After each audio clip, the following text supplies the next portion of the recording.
As I mentioned in the previous episode, I started learning music because my father liked it. Our music teacher never had a fixed day or time. He would show up anytime between 8 in the morning and 8 at night. If I had school or college, he wouldn't come during those hours. Sometimes, he'd vanish for a whole month without a trace.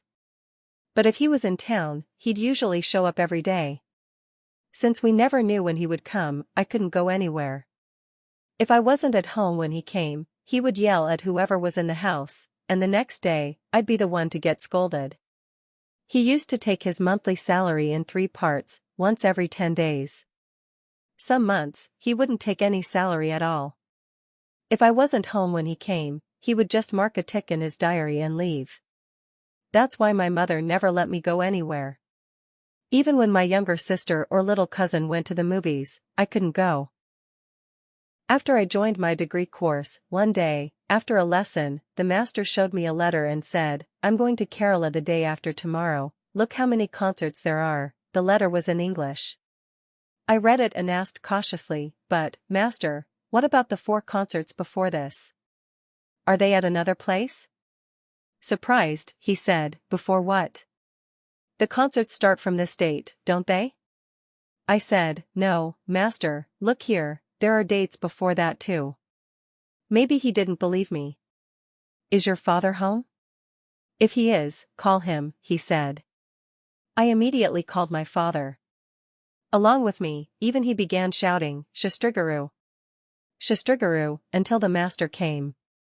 The master snatched the letter from my hand, gave it to my father, and asked, "Shastrigaru, see this, what's Bharati saying?"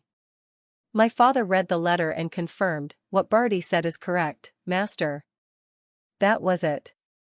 The master immediately burst out, "Look, Shastrigaru. He studied a BA, but what use is that education?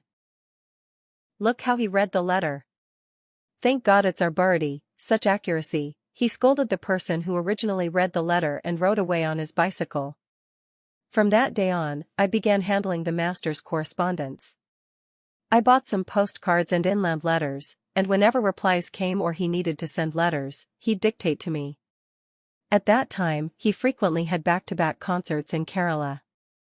A person named Velukkutti Nair, a renowned Mridangam artist, according to the master, often wrote him letters. In the beginning, the master used to sign the letters I wrote.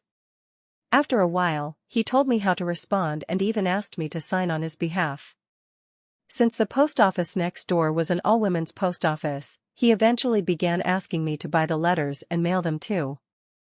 I used to tell him, "Master, I shouldn't sign your name. You might get me jailed for this." He'd laugh it off and say, "Why would I do that? Just sign it." Since he wouldn't listen, I stopped signing his name and instead wrote mine, for MSBS Sharma, signing as myself. When he returned from Kerala, he asked, "Why did you write your name in the letters?" I said, "Yes, master. I can't sign your name. You weren't listening when I tried to explain." He said, "I found out in Kerala. When I went to Velukkutti Nair's house, his wife asked, 'Who is Bharati?' She never comes out or speaks, but that day she asked. I told her you were my student. From that day, I officially became his PA. Other disciples in town would ask me everything about him. Poor things, even they found it hard to go out because of his unpredictability. I became so familiar with his family that I used to visit their house often and got along well with his children too. If there was a concert in town, sometimes I would sit behind him and play the tambura for the Sruti, drone. Though he was known for his temper, if you patiently explained things, he'd calm down and say, "Oh, is that so?" So, though I initially started music just for my father, braving our master's temper and scoldings, slowly, I began to enjoy and appreciate it. I truly began to love learning music.